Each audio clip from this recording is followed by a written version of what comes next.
Hello, this is Brendan, and what you're looking at on the screen right now is the finished version of what I will be working on today in this video, and it is an illustration for the video game Prey. So an illustration, as you know, is supposed to tell a story. The most traditional way to understand the word illustration, I think, is just like a storybook or a children's book illustration. Then you can move it on into comic books and stuff. But also the term illustration just refers to anything that originally, I believe, was supposed to be reproduced is the word for it. So what I mean by that is printed in a book.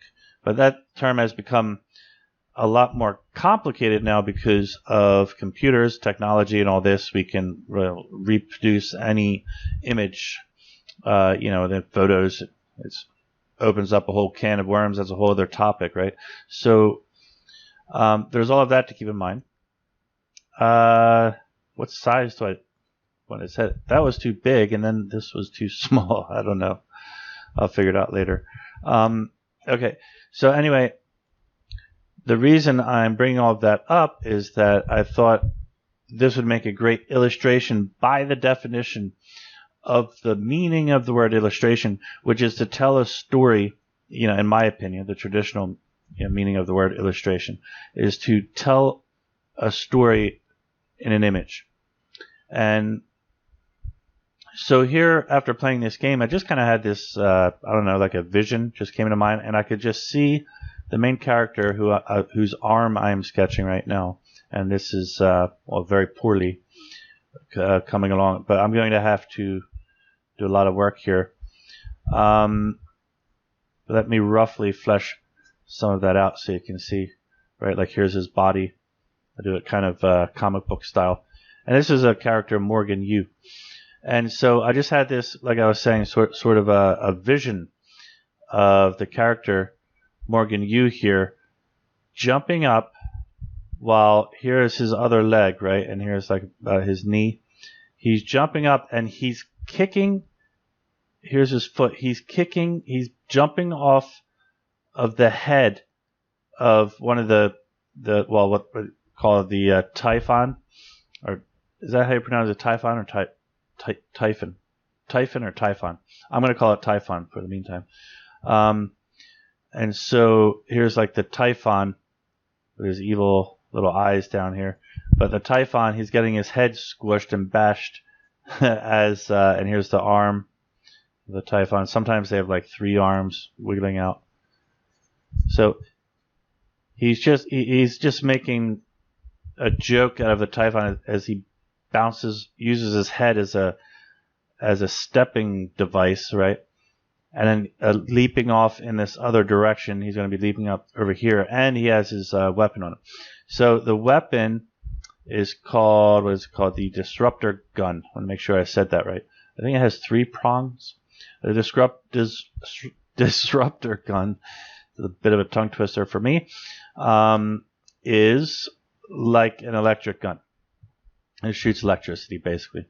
I don't know exactly how it looks. I have tons and tons of reference photos that I got here. Well, not tons and tons. I had about 2 sheets just like this one.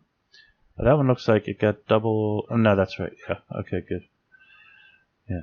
So, see, he's jumping off the head of the typhon there, and while aiming in another direction. And over here, he's holding a castable device, which, I don't know, in layman's terms, if you haven't played the game, we could refer to it something like a grenade, but I'm imagining it'd be a recycler charge, which is, if you've played the game, you know what that is.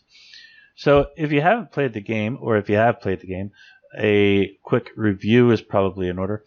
What is this game all about? Well, we're in outer space, and the game itself, as Joseph Anderson, the game critic online, you can check out his YouTube channel, as he put it perfectly. I think the name of the game should be, it's not, but it should be BioShock 3, I think, because that's, either BioShock 3 or just System Shock 3 or whatever, because that really is what the game looks and feels like. It is so much like BioShock and System Shock that it's just not even funny.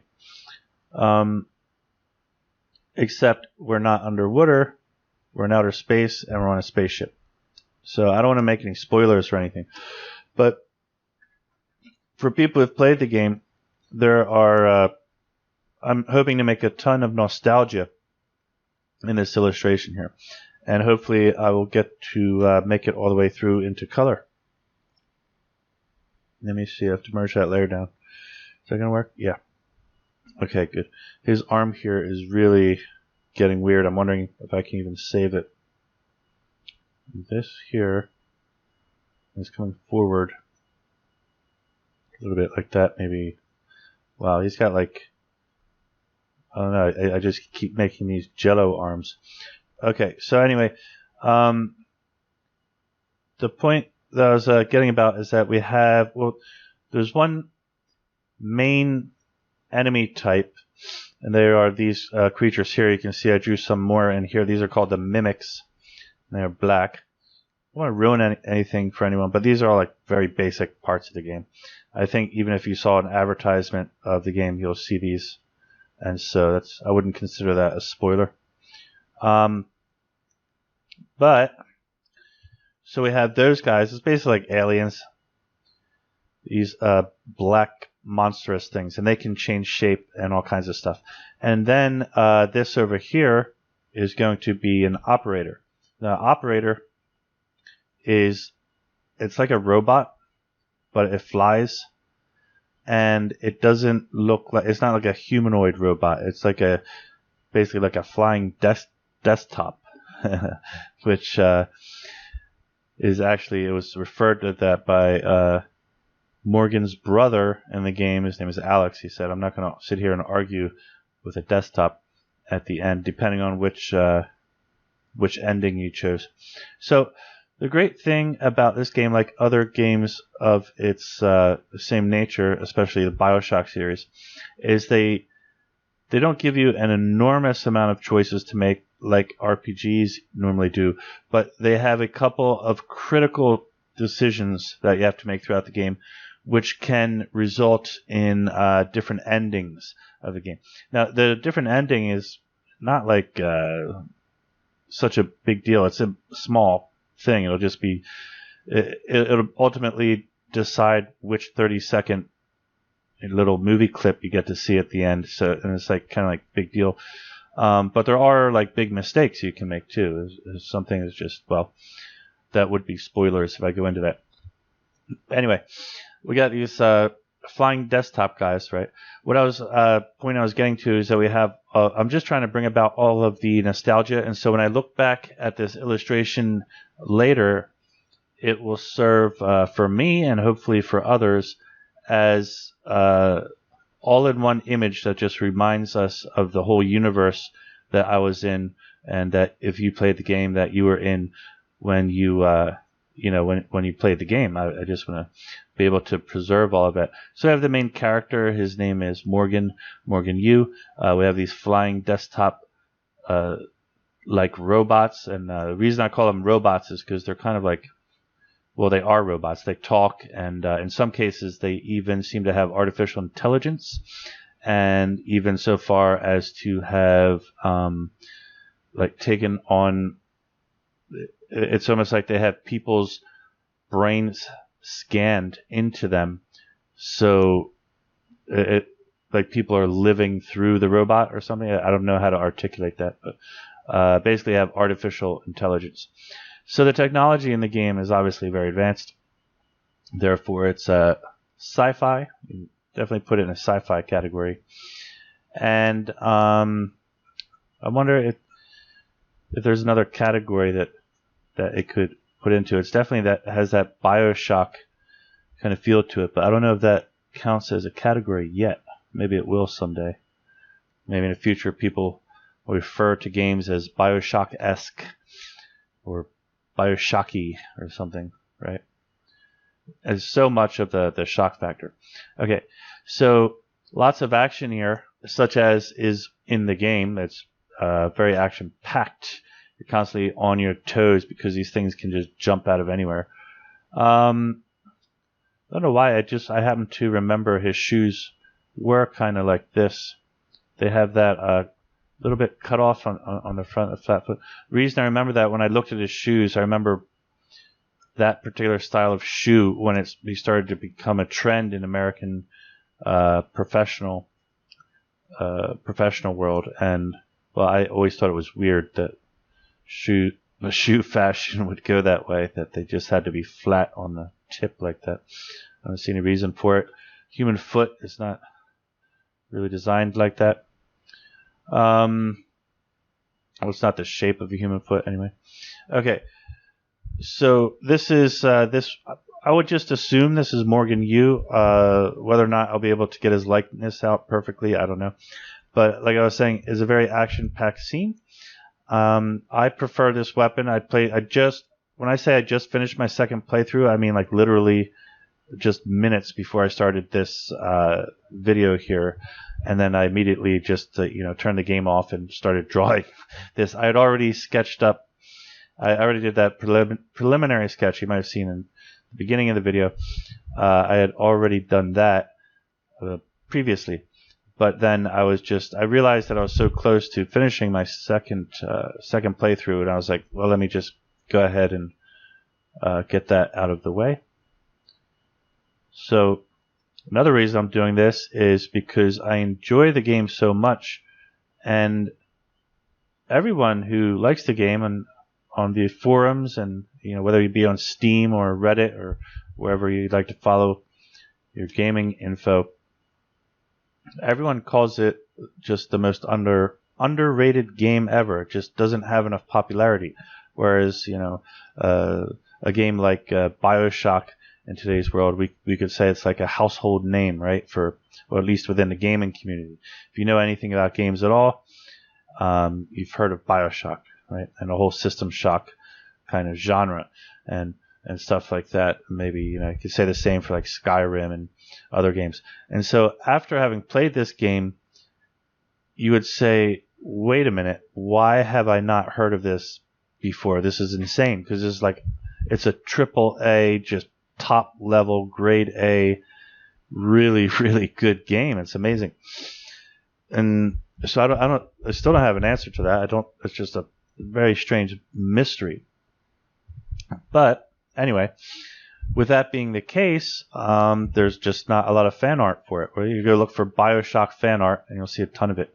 So I thought this would be a good opportunity for me to do something to stand out a bit, is to make a little fan art for this one. And it's what you call a niche. It's not like I'm just, trying to take advantage of a situation to get famous or something, but it's one of those things it's more like don't reinvent the wheel is kind of the idea. I don't want to spend a lot of time doing something that's already been done. And so why did that come out? That didn't come out right. Let me try this one. Okay. Sorry about the hang up there. Why is that taking so long? Oh yeah. Okay, good. And this is very big canvas I'm working on here. So it's like 6,000 pixels by 3,000. Yeah, it's a 2:1 aspect ratio. And so that's why it'll be a little bit slow sometimes. And another thing I was just about to mention while I was talking about that, why this would be a good idea to do, I already covered that. And I just thought when this idea came to my mind, as I was saying before, of him jumping off of the Typhon's head while shooting and all the action going on here, I was like, that's it. That's a good idea. That'll be fun. And let me give it a try. And at first I thought, well, I'm just not going to have time for this, because I have like 10 other illustrations I'm working on at the same time. And I have to work, for other people. I have illustrations to do for clients and stuff, as well as web development work that I have to do. So, but today is kind of like my day off. Not completely. Sorta. Actually, it is, definitely, but, sometimes I just have to work whenever I work. I usually take Mondays off. Mondays and Thursdays. So, let Let's see, did that work out there? Yeah, that's good. Okay. Yeah, that works. Great. So the idea here, in addition to, this can get really complicated. So I'm talking about 3 things at once, or actually it'll become 4 very soon. In addition to all of that, for now let me just draw him like, I'll forget about the Alex U. I just make him look like some character. So in addition to all of that stuff, another thing that I'm doing here is I'm working on this black and white illustration style. And I want to see if it'll work for this. I have some sketch lines here that, was that something? Oh, I have to flatten this layer. Down. So yeah, I have some, this is a new illustration style. If you go look at, I'll put up on the screen maybe, or, you know, just look at the links below wherever you are. If I forget to put it on the screen, you can see that I have a lot of website stuff, and I have like online courses and various stuff like that. And did that work? No, it didn't. And so I'm working on this new illustration style where basically I'm just trying to use as high contrast as I possibly can. And that means I make an even balance of black spaces and white spaces throughout the canvas. Now I'll show you some of that actually up on the screen. Right now I'll show you a couple of the other ones so you know what I'm talking about. And that's the result that I hope to achieve with this illustration too, which by now you probably have already seen up on the screen. But ultimately, also, it will be a full color illustration. And the reason I'm doing this first, I don't know if I have an example to show you, but there is a reason for it. It's because if you make all of your negative space and high contrast spaces and all that stuff out first, then later on it gets really, really easy to to finish everything else. It helps to just show where all of your contrast will be, and contrast just makes it easy on the eyes to make out objects and shapes and stuff. So usually it makes better composition. And that was that. Yeah, I just want to make that circle right there. Merge this one down. So yeah, I did manage to talk a lot. I was worried that I wouldn't have much to say, and now I'm rambling. But I think these are all good ramblings. What I'm going to do here, I'm just going to give you a rough idea. I'm going to fill this in, and when I'm done, well, I'll show again the finished product up on the screen at the end of the video.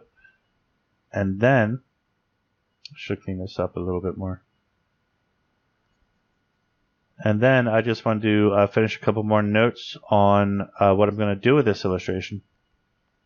So I might make it into, or you let me know if you want, would you be interested in getting a print? Because I know that people who are fans of this game are like really good, really big fans. So it won't take me much effort at all to put this online somewhere so that you could like purchase it as a print and hang it up on your wall. So I guess that I'm kind of answering my own question right there. It won't take me much effort at all. I might as well do it. I can do it through DeviantArt. I do make money that way. Now, they have a thing called Displate where they charge more, but it's some kind of metallic thing, so you can hang it in different places and bring it back down or whatever. I don't know if I like them. I uploaded one image there, so yeah. That's another topic. Let's just skip that topic for now. As you can see here, we're going to have a little bit of a conflict with the black of the night sky in the background there, because that's supposed to be like in this area here, that's like a window so that we can see, we'll be able to see the night stars out there, and that's planet Earth in the background. That semicircle there. Oh, it could be planet Earth, could be the moon. I'm thinking Earth just at the moment. Right.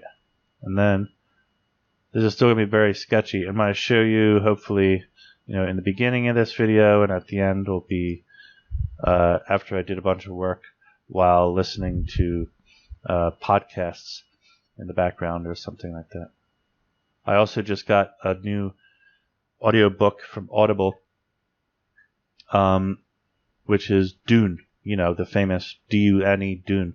I got an Audible book for Dune, and I'm looking forward to start listening to that. I've already read the book, but there's so much powerful, it's just such a heavy-hitting novel that I definitely want to read it like 2 or 3 times.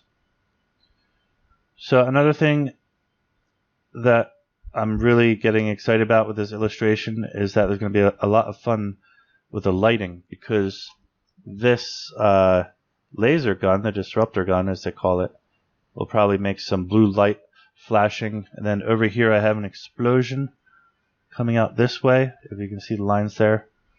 And that is causing things to fly around. So one of the things right here, if you're a TIE, or if you're a Prey fan, this is a coffee mug, and you should know why that's there, because there's coffee mugs all over the game. And it would have the T with a circle, right? It would have the T for, what's the name of it? I have to look at my reference stuff. The Titan, what was it called? Or Thanos? Or Transtar. Yeah, actually, no, Talos. Yeah, I get confused. Transtar is the name of the company that's doing all this stuff. And Talos 1, I guess, is the name of the ship. The entire ship. Here's some of my reference material. I was saying earlier, just to make sure I get the right colors on the finished. Not only the right colors, but also the right shapes of things. But to really make this worthwhile, when I do the finished color version, I think it'll be awesome if I just nail down those exact colors that you would also see in the game. So it'll really make you feel like you're there. Because I don't know if you noticed this when you play the game. They have a very strong set list of colors. There's like a specific color palette that is being used throughout the game. And some of that, when you go into like executive areas, the more human-y, office-y kind of areas, there's a lot of the brown wood and gold, right? And you see that image I was just looking at, which said Transtar, we have these gold, I don't know what they are, sphinxes. It's a lion with wings, or what is the exact word for that? I think sphinx should look different, but something like a sphinx. Anyway, that's gold, and so you get this rich human kind of feel, because wood also usually is not cheap, and it's not an easy thing. Maybe it used to be if you lived in the forest, and if you are an elf, but that would be weird. But in today's world, getting wood paneling done and all that stuff, it's very costly. So having the combination of that and gold color has a lot of wealth kind of feeling to it. And then when you go through the more factory, like more, what would you call, like blue collar areas, I guess, where there's like scientific laboratories and this and that, all different stuff. They have the hardware labs and the psychotronics and all that stuff. Just science and engineering kind of labs. Then it gets a lot more pipey, right? And you have like pipes and padding, and it starts to feel like you're in what looks like a modern spaceship and not so classy, right? So I was hoping to mix a combination of that, and also just to really, really bring home how much like BioShock this is. In a lot of the areas of the game, whether it be in the techie parts or in the ritzy parts, they also use Art Deco, which is the the long font and the having line work that goes like this and around and weaving around it stuff. You can see that type of decoration all throughout the ship, and that's like, I don't know, it's so BioShock. And so it's kind of weird, because I thought the people who made the game are the same group that made the game Dishonored. Okay, so Dishonored, I know for a fact, is not the team or the company that made BioShock. So why is the game so unbelievably BioShocky? It's just kind of, they just kind of like ripped it off, or was one of the guys on the team also a former member of BioShock? Or, it's just weird. I just don't get it. Okay, so this is a wrench. If you played the game, you'll love that. The wrench is just flying through the air. I'd already made up my mind about him having the disruptor gun and a recycler charge in his hand. So I might move his wrist in a different direction later. So I'll just leave that there for now. But I just had to have the wrench somewhere in the image. So it's flying through the air. Over here is another coffee mug flying through the air. But if you look close, you'll see this coffee mug has something special about it, right? And that is these little lines coming out here. It almost looks like it's transforming or becoming something else, right? There you go. There's that coffee mug. Up here, you can see how unbelievably sloppy I was. I was just, these are just notes. I was just beginning to spell out the word security here. So it'll be a security booth, which, again, if you're a fan of the game, no explanation is needed. You find a security booth throughout the game. Right here, I have a turret. The turret. I do need photo reference for this, so I might not draw that one in too much detail right now. But I wanted to get my contrast drawing. Okay, so kinda, sorta what you do is you want to go black, white, black, white. And so I don't know how to put this in a word so easily, but if this area is black, then this area will be white, and then this area will be black, and then the next area will be white. So we're getting a black, white, and that just makes it really, really easy for the eye to make stuff out. That's the whole point. And then later, even if it doesn't make sense, just for the sake of having a black against white kind of contrast, just for the sake of making it easy for the eye to separate the spaces, I'll make that explosion come out a bit like this, right? Yeah. Even if it's a lie, I'm just going to do it just so we can have that. And then later on, we could figure out some way to kind of justify it, make it seem natural. Yeah. Okay. So this is supposed to be a pipe going upwards. That might be hard to make out at the moment, unfortunately. And it's kind of blocking the window, which is unfortunate. But I just thought that pipe really, really has to be there, because without that pipe, we don't get the sense of space going upward as it is right now. I don't know. I really feel like I need that pipe there. I might move it. But it was just a part of the original composition. We'll see what happens. I'm also thinking his head might be getting bashed against the pipe as he steps off of him, which would be, well, just funny. Okay. So I'm either going to show you, right, there. See how now it's starting to feel like really, I don't know what the word is. It's almost like fulfilling. It's like with very little work, the space is all getting filled in. I'm just basically trying to make half of the page black and leave half of it white. Uh-oh. Something just spilled over, I think. Yeah, did that work out? No, it's okay. These are supposed to be flying organs, which would sound weird if you haven't played the game. Right. So you see there, with very little work, it's just starting to fill in and feel very, That happened again. Yeah, I'm locking up a little bit. Let me see. Okay, that's good enough.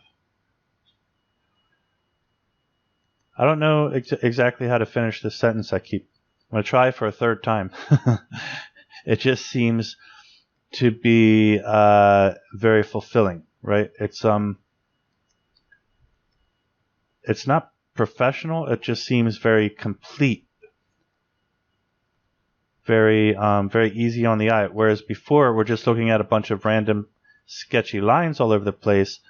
But now that I fill in, some spaces, half the space is black, half the space is white, you start to get a feeling, a sensation of a finished image. And obviously it's nowhere near finished. There's a lot of work to be done here. But it just starts to feel whole. It starts to feel complete. You can make out the shapes and you can feel the space just like that. And that's all I wanted to do for this video. I probably have a variety of different people watching this, and so, for different reasons. Those of you studying drawing might be interested in that, and those of you who like just like the game, I thought you'd enjoy listening to all those details. So we have the wrench and the turret and the Typhon and the mimics, as you can see. Did I lose one of my mimics? Where was he? Yeah, here he is, right here. I just want to sketch him back in a little bit so I can see him there later. Right. Yeah. You got mimics, some organs, Typhon organs, not human organs, flying around. A couple coffee mugs. And, I just had to have some space in the background. So that's another thing I wanted to mention. Like, as an illustration goes, I'm trying to tell as much of the story as I possibly can in one image. So we have our operators here. This is an enormous amount of the game's content right here in this one image. And, hopefully it's kind of entertaining, action-packed. And by the time it's done, I'll have all that color palette worked out and stuff. So that's it for now. I hope you enjoyed the video. The finished product, again, it's the finished sketch phase product. For the meantime, is up on the screen. And we'll talk more a bit later. Please, if you want to see more, if you're looking forward to seeing the color version of this or any other of my work, look me up on the links below, or just go to my website. It has all of my social stuff there on a social tab, and choose your weapon of the Facebook or DeviantArt or whatever, and hit subscribe and like this video if you want. I'd appreciate it. Have a great day. See ya.